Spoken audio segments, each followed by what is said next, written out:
Most people believe their strongest instincts reveal who they are, but some instincts were never personality in the first place.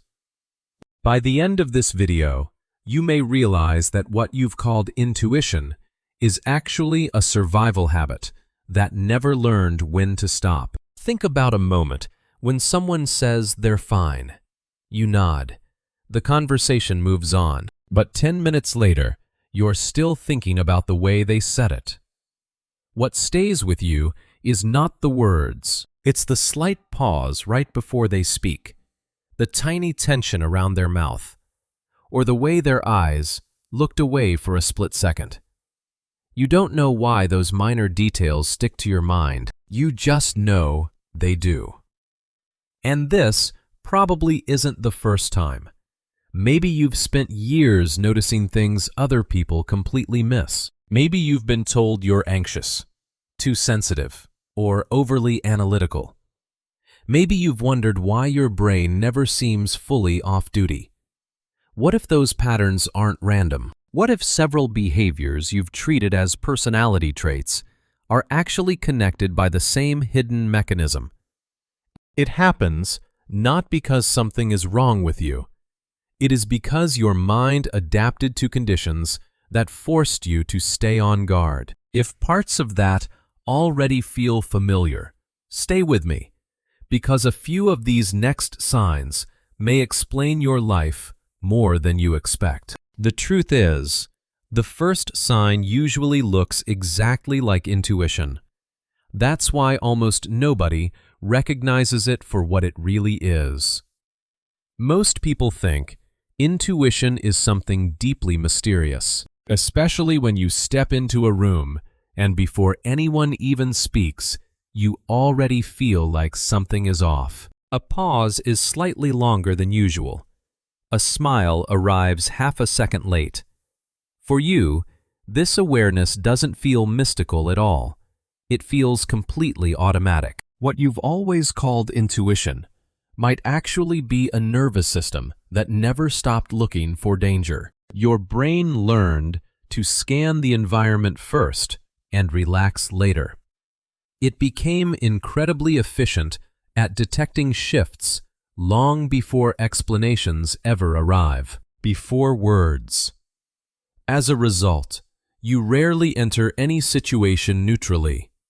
Your attention is always working. A quiet question crosses your mind. Why did that feel different? You weren't born watching everything. You weren't born with an instinct to watch everything around you. And what you notice first isn't always what surprises people most. Sometimes, the strangest part isn't being right. It's being right too early. Think about the moments when a friend still texts you. A partner still acts completely normal. Nothing obvious has happened yet, and yet you still clearly feel that something has changed. Your body often detects changes long before your mind can explain them. Pattern recognition happens much faster than conscious reasoning. The nervous system notices inconsistencies before language does. The evidence came later. As a result, you constantly struggle to justify what you feel, and the people around you start to think you're just imagining things. An anxious thought echoes in your mind. I can't prove it, but something definitely changed. The feeling wasn't the mystery.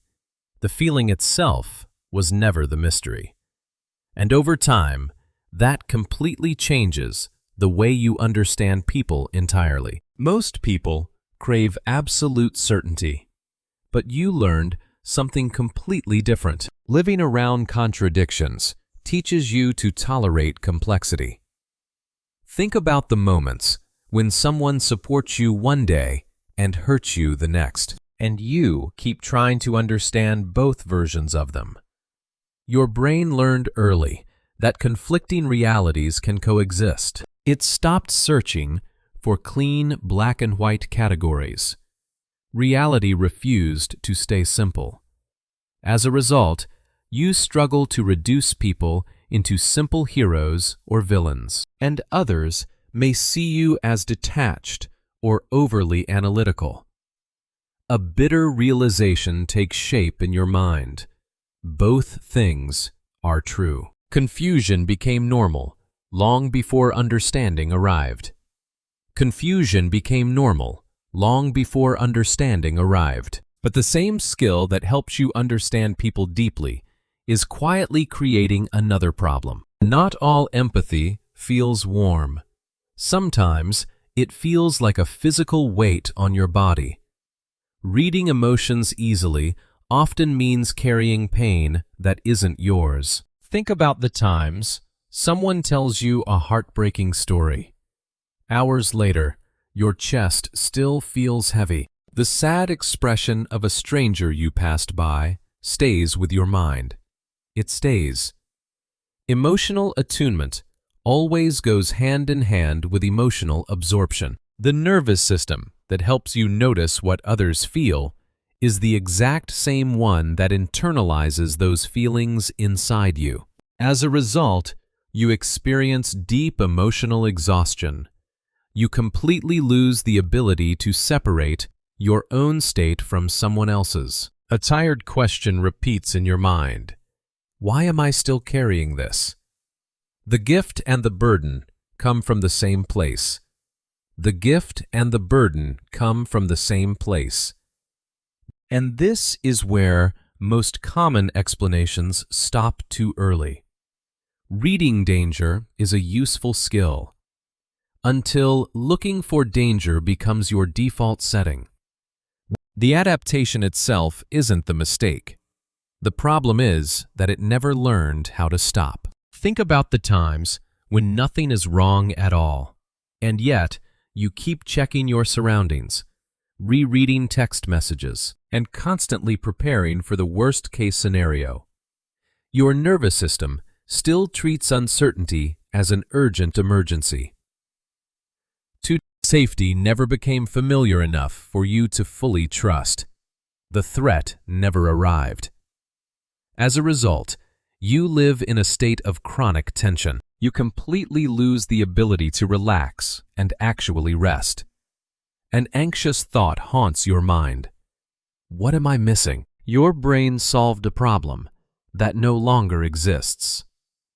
Your brain solved a problem that no longer exists. And nowhere does that become clearer than when your life finally starts going well.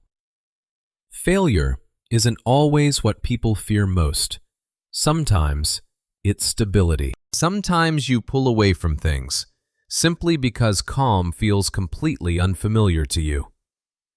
Think about the times when you finally have a healthy relationship, a real opportunity, a period where everything is finally stable, and yet, right at that exact moment, you hesitate. Familiarity feels safer than uncertainty, even when that familiarity once hurt you in the past. You leave first. The cost of this fear is broken relationships, lost opportunities, and a self-created distance between you and the world. A self-fulfilling prophecy echoes in your mind. This won't last anyway. The problem wasn't wanting happiness. The problem was never that you didn't want happiness. But even when you see this pattern clearly, a frustrating sense of helplessness remains. This may be the most exhausting part of the entire journey. Because you aren't blind to your own patterns, understanding yourself does not automatically update or heal a wounded nervous system. Think about the times when you recognize the self-sabotaging pattern right while it's happening. You can perfectly explain every single reason after it's over. And yet, you still repeat it the exact same way next time. You watched it happen. Insight is purely cognitive. Real change, however, requires repeated lived experience in reality. The result is deep frustration and a constant habit of judging yourself. You feel completely stuck, despite all your growth. A heavy, helpless sigh echoes in your mind. I knew I was doing it. Knowledge arrived, before safety did. Knowledge arrived before safety did. And that changes the meaning of everything you've heard so far. Maybe the point isn't to erase these patterns. Maybe it's to finally understand them accurately. Looking back at years of your behaviors, you can now reinterpret them through a completely new lens. Adaptations are simply survival responses. They are not character flaws. It makes sense now. The cost of this journey was years spent deeply misunderstanding yourself. An overwhelming wave of relief settles over you. So that's what this was. The mistake was thinking the adaptation was your identity. The mistake was thinking the adaptation was your identity. You are not broken. You are simply operating with adaptations built for another environment. You understood the pattern years before you learned how to leave it. You understood the pattern years before you learned how to leave it. Maybe the most important thing here isn't that you learned how to read people. A lot of people can do that. The real truth is, your mind spent years solving problems it wasn't supposed to carry alone. And after doing that long enough, the adaptation started feeling like your identity. Maybe that's why some parts of your life have felt so confusing. You were trying to understand yourself through the behavior, not through the conditions that created it. The question was never, why am I like this? The deeper question was, what was this trying to help me survive? This video is for the people who notice the shift in someone's voice before anyone mentions it. The people who replay a conversation on the drive home and realize 3 hours later why it felt strange. And the people who understand their patterns clearly but still feel them pulling at old reflexes. You learn to predict the weather inside people. The hard part was remembering that not every cloud becomes a storm. I'm curious about one thing. Which sign felt the least comfortable to hear? Not the most accurate. The least comfortable. Leave that in the comments.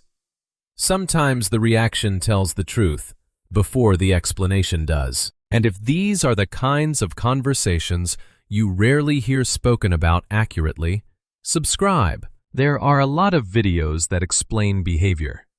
This channel is more interested in understanding where the behavior came from. Tonight, pay attention to one small moment, a pause, a look, a feeling you immediately try to explain. You might notice something, not about other people, about how long you've been watching.